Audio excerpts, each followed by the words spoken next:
Well, thank you very much. It's a pleasure to be here. I'd like to thank the organizers of Little Steps and also PPMD for bringing me here.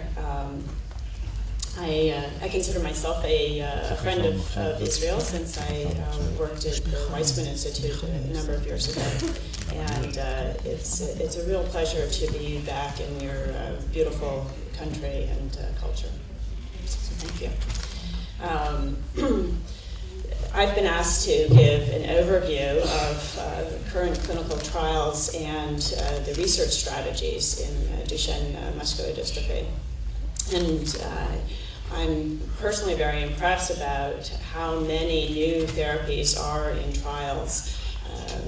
Even 5 years ago, there were a fraction of the number of potential therapeutic options. And I'm only going to be presenting some of the major ones, but there are even others that I won't be presenting today because of time limitations. So one of the major things that I'd like to get across to you is optimism, a real sense of hope that we should feel that treatment is improving currently, and that we can expect even better things for the future.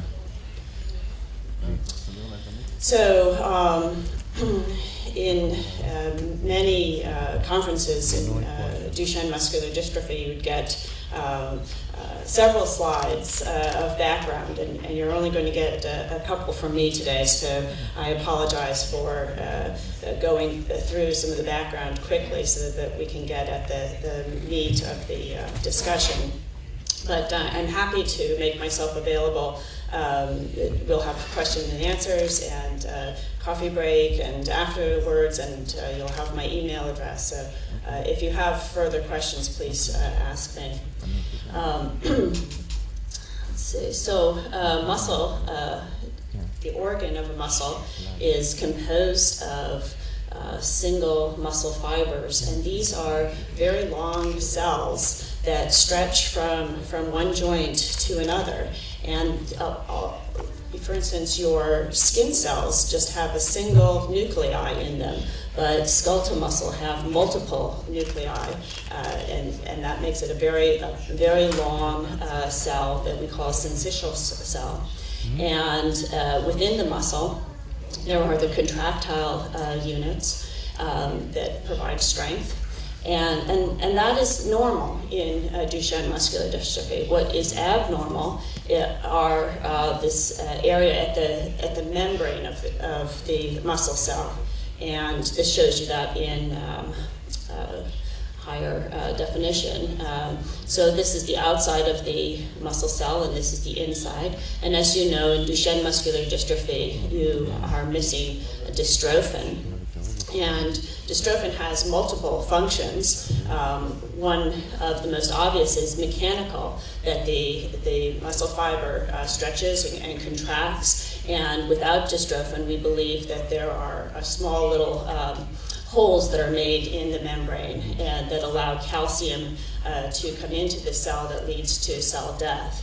It also organizes several other molecules. And when you lose dystrophin, you lose these associated molecules in the cell membrane.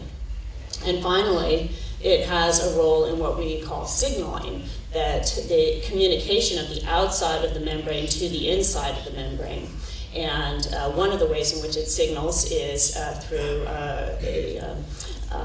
an enzyme called nitric oxide synthetase. And the reason that I'm telling you these is because the therapies are directed at these potential different roles of dystrophin. So most in the field of muscular dystrophy believe that a future treatment will likely be multifactorial or combinational.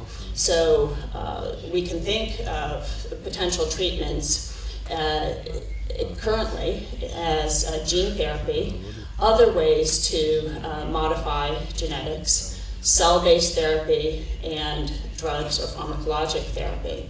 And I'm going to be talking about all of these, but I'll be talking about them one at a time. And we do tend to study them one at a time, but the reality is that combining these different modalities are likely to produce a greater benefit and enhance the treatment of Duchenne. Since I'm going to be talking a lot about clinical trials, I thought I should give you a little bit of background of how clinical trials are structured. The first phase are preclinical studies. So this is testing in laboratory animals. And this type of testing can go on for several years until a particular therapy has been found to be efficacious in, for instance, mice or dogs with muscular dystrophy. And then the therapy enters what we call phase 1. These are initial human studies. And they're usually a small group of healthy volunteers, and they're usually, well, they're always adults actually. And the purpose of a phase 1 study is to see how safe the drug is and to see what kind of side effects one can expect, and to push the dose to a maximal level for the greatest efficacy without significant side effects. After a phase 1, then the drug goes into a phase 2 trial. And this is when you begin to look to see whether the drug does what you hope that it will do. And so this is when it goes into a group of patients, and it's usually a small group of patients. And these trials are controlled, meaning that you have a group of patients who get placebo and a group of patients who get the drug, so that you're not confused by what is called the placebo effect. After that, if that looks successful, the drug may go on to a phase 3, where in a much larger group of patients, the efficacy is confirmed, and that you might compare it to the gold standard. So, for instance, you might compare the effects of the drug to prednisone.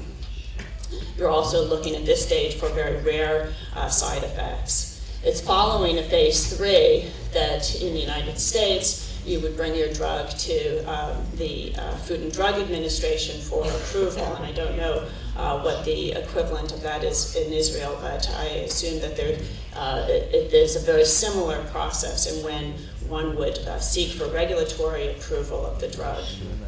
And then even after the drug has been approved, you begin to see how the drug does in a very large population, and that's called phase 4. So currently, in clinical trials for Duchenne, we have gene therapy, and I will be talking about all of these in more detail, but let me just give you an overview. So adeno-associated virus delivery of a very small dystrophin, and a phase 1 has been completed in this. Other genetic modifications include nonsense suppression. This is also called stop codon read-through, and a phase 2 trial has been completed. Exon skipping using oligonucleotides, phase 1 trials have been completed.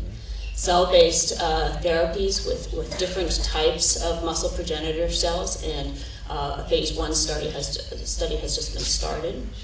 And pharmacological therapies, and there are many going on, but I'm just going to highlight 2. The myostatin inhibition, phase 1/2, where they're trying to combine safety and efficacy, is ongoing. And phosphodiesterase inhibitors in Becker's and Duchenne muscular dystrophy, again, a phase /1/2. So let me start with gene therapy. Most of what the community knows about gene therapy in humans is delivering a gene through a vector called adeno-associated virus. So this is a virus that most of us are infected with, that we do not produce an immune response to. And one can take out the viral aspects of the DNA and insert your DNA of interest. And the challenge to that is this little package. It does not hold much DNA. So AAV allows 4.7 kilobases of DNA, and dystrophin is 11.2 kilobases. So you have a couple options. You can find a packaging system that allows a bigger portion of DNA, and there are approaches to that. Or you can try to shrink your DNA, and that is the approach that is furthest along, in which potentially unnecessary portions of dystrophin or less necessary portions, areas which are duplicated, are removed, and the crucial areas remain. And so the first trial of this was at Ohio State University. Jerry Mendel was the PI with the company Asclepios Biopharmaceuticals, and it had a mini dystrophin that was 40% of dystrophin and injected into the biceps of 6 boys with Duchenne. And they didn't say that dystrophin was expressed for long term. At 90 days, when they removed portions of the biceps, they did not see that the dystrophin protein was still being expressed. And they believe that this is because an immune reaction occurred. So the boys with Duchenne are not making much dystrophin, or none at all. And therefore, when they start to express dystrophin, they have an immune reaction to this foreign substance. That is one possibility, but I think that there's still quite a bit that we need to learn about it. If that is the case, there are ways in which one could solve that problem, such as immunosuppressing the boys who are receiving gene therapy. Skip that and go to other genetic modifications. So these include nonsense suppression and exon skipping. So nonsense suppression refers to a subset of boys with Duchenne who have a mutation that is a single stop codon. So this is not one of the large deletions or duplications. And normally the message for dystrophin, messenger RNA,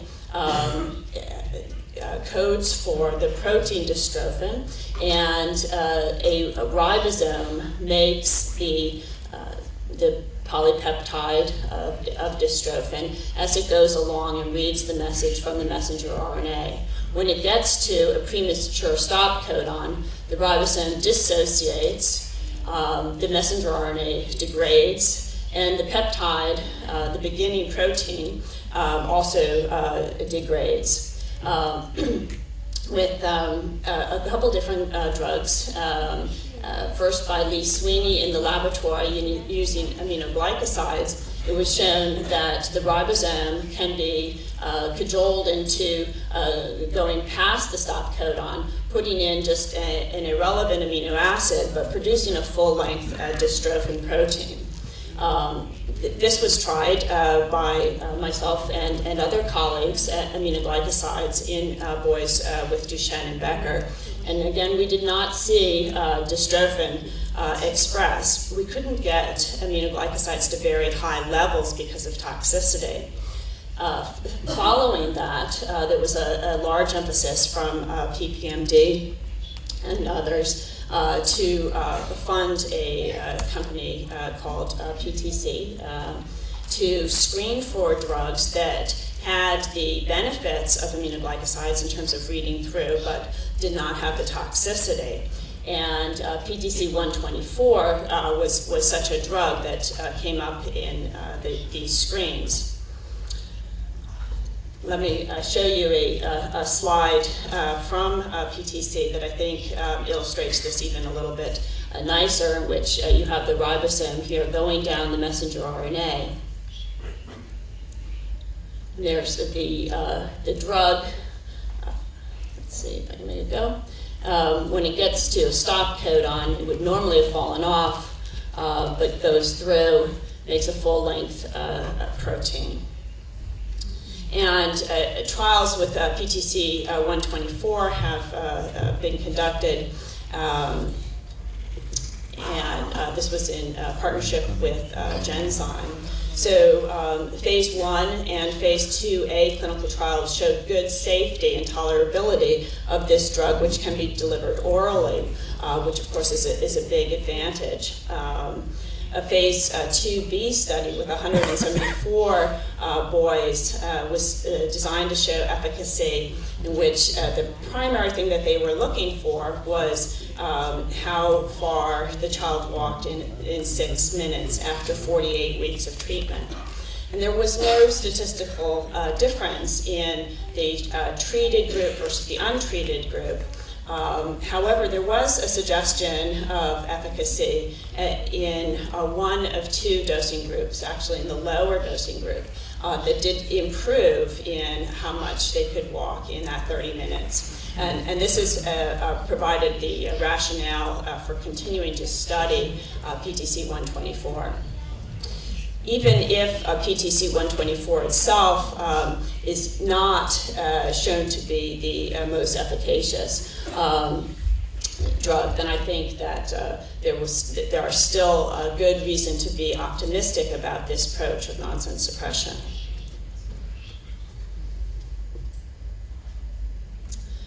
Antisense oligonucleotides are another genetic modification.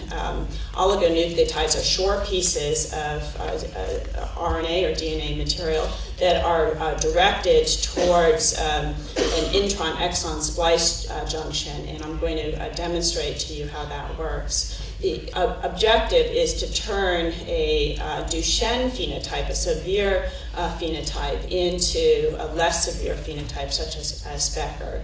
And this is really very personalized medicine, where the oligonucleotides are directed specifically to where an area of mutation occurs. And so I think that this may not translate well, and I'm sorry I wasn't thinking about the differences in language.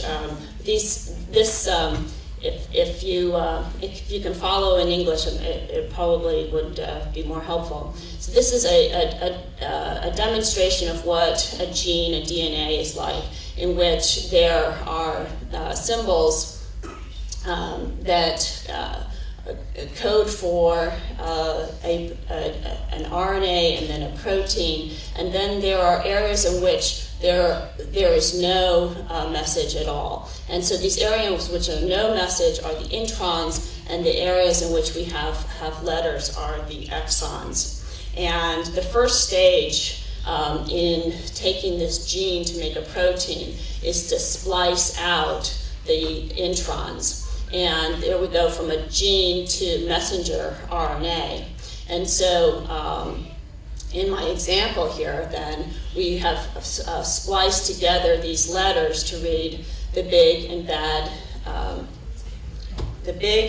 dog ate our old fat cat.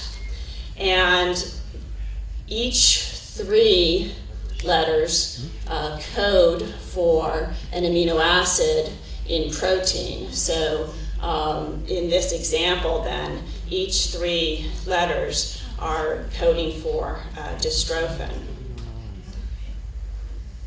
Now, if you have a deletion, such as this, in your gene, then the message still makes sense. And it's different, it's shorter, but the message is, the big dog ate our old fat cat. We've lost part of the message, but it still makes sense. And this is an example of what an in-frame deletion is. And again, that will translate into a protein, which is slightly smaller, but it still makes sense, dystrophin. If we have a single mutation, such as fit instead of fat, then we call this a silent mutation, which again translates to make sense. However, if we have a deletion here, we've lost the B, then the message no longer makes sense. We start off the big and, but then it's and it does not translate into a protein. And this is what happens in Duchenne. So in Becker's muscular dystrophy, you have an in-frame deletion with a partially functional protein. This is what it looks like in the muscle, where we have some muscle fibers that are expressing little patches of dystrophin, and we have a child who may walk much longer and have more muscle strength. In Duchenne muscular dystrophy, there's an out-of-frame deletion and a truncated and unstable protein that is actually lost. There's no dystrophin. Oops, and Duchenne muscular dystrophy. This is Mr. Weems, and I am forgetting his first name. Pat, help me. Darius, thank you. And he has a beautiful movie, Darius Goes West. If you haven't seen it, just won several foreign film awards. Okay, so how do you restore the reading frame? If I've lost the B here in my deletion mutation, then I can add in an oligonucleotide to this exon-intron junction and skip over this whole region. That puts the message then back in frame so that it makes sense. The big dog ate our old fat cat again. And again, we have a shortened dystrophin, but something that still makes sense. And that is the long explanation to exon skipping. So where is the community with exon skipping? So there are two companies that are at the forefront of developing this. Prosensa has been bought out by GSK, GlaxoSmithKline, and they have antisense oligonucleotides in clinical trials using a particular type of chemical backbone. AVI Biopharma has clinical trials with a different backbone, which may have advantages or disadvantages. It may be more stable, but it also may not enter non-damaged cells as well. And AVI's antisense oligonucleotide has now been delivered systemically. It has been delivered by vein. And the results are very interesting. So in some, but not all subjects, there was quite a bit of dystrophin expression. And I do think that this is a really very interesting approach for mutations which can be skipped. This is from not from systemically delivered antisense oligonucleotides, which I don't believe has come out in publication yet, but this is from one of their publications in which they just directly injected, and you can see each one of these pairs are patients. This is showing you that there's no dystrophin in the muscle before being treated, and then it's after treated. Each of these circles is dystrophin expression. There are several problems with antisense oligonucleotides that still need to be resolved. One is that some exons are more skippable than others. It is not necessarily a treatment for all Duchenne. As I mentioned with the gene therapy, that dystrophin expression may cause an immune response with this treatment too, and we will need to evaluate that and treat it. And it would require frequent continued dosing of an extremely costly medication. I'm going to talk briefly about cell-based therapies. Of the various types of strategies, this is probably the one that has been least developed in the community, but does have a lot of potential promise. So I'm not sure if you can see this too well, but this is from my laboratory, just showing a single muscle fiber, such I showed you in cartoon. And the blue are all the nuclei in this stretch of fiber. The red is the one nuclei on the periphery of the muscle fiber, which is called a satellite cell. And it's called satellite cell by its peripheral location. Satellite cells are adult stem cells, so they reside right in the muscle themselves, And when the muscle fiber is injured, they are stimulated to proliferate and differentiate and form new muscle cells. So they are a potential source of a donor cells. And that people actually have. It is not difficult really to isolate them, and people have tried isolating them from a parent, for instance, and injecting them back into the sun. Most of these trials were done in the 80s, and I think we have learned a lot about muscle biology since then. But at that time, there was very poor survival and migration of the cells. But there's a current trial going on right now in Canada that is making use of our new understanding. Another approach with a drug, with a type of cell are mesangioblasts. These are cells that are associated with blood vessels and transplanted into dogs, golden retriever model of muscular dystrophy, did show engraftment, did show dystrophin expression and improvement in function. The goal now is to conduct a phase 1-2 trial in Duchenne, delivering these cells through arterioles. So the goals for autologous cell-based therapy is that we need to be able to easily isolate cells. We need to be able to expand them in culture without their losing their stem cell properties, such as their ability to replicate over and over and form muscle. And if we're going to use the child's own cells, we need to be able to manipulate them. We need to be able to make them express dystrophin. And finally, we need to be able to disperse them throughout the body. So there are many challenges with this approach, but again, it's one that holds a lot of promise for the future. I'm going to conclude with a discussion of two pharmacological therapies that are in clinical trials. One is work that I've been involved with many years, which is to improve regeneration of muscle.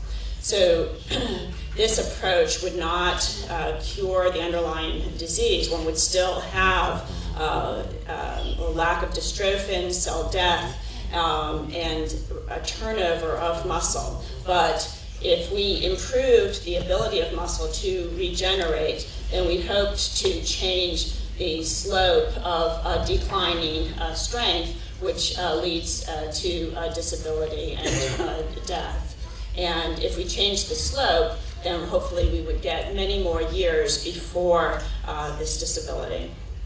So one of the factors that we know is involved with regeneration is myostatin. So myostatin is a negative regulator of muscle growth. That myostatin keeps muscle growth in check.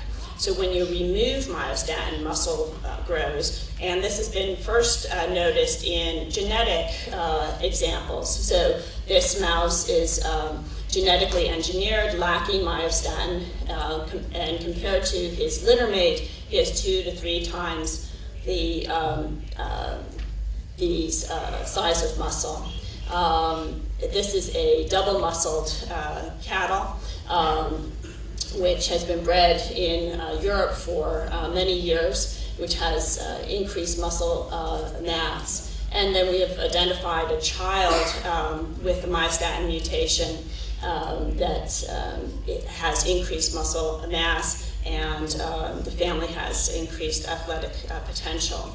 So I have been asked to end, and I am just going to tell you that this approach has been adopted by pharmaceutical industries, and there are myostatin inhibitors which have been made so that they stimulate muscle to regrow. And there are many pharmaceutical companies that have taken on this approach. The one that is currently in clinical trials is by Acceleron and Shire. And it does good things. So this is just an example in mice where this was a very dystrophic mouse. This is the same mouse after treatment. And each one of these numbers here represents a different mouse, showing the amount of scar tissue before and after, both by looking at quantifying the histology and by biochemistry. So, thank you. Sorry that my talk was longer than my allotted time, but I'm happy to speak with you all via email or out in a coffee break. Thank you very much.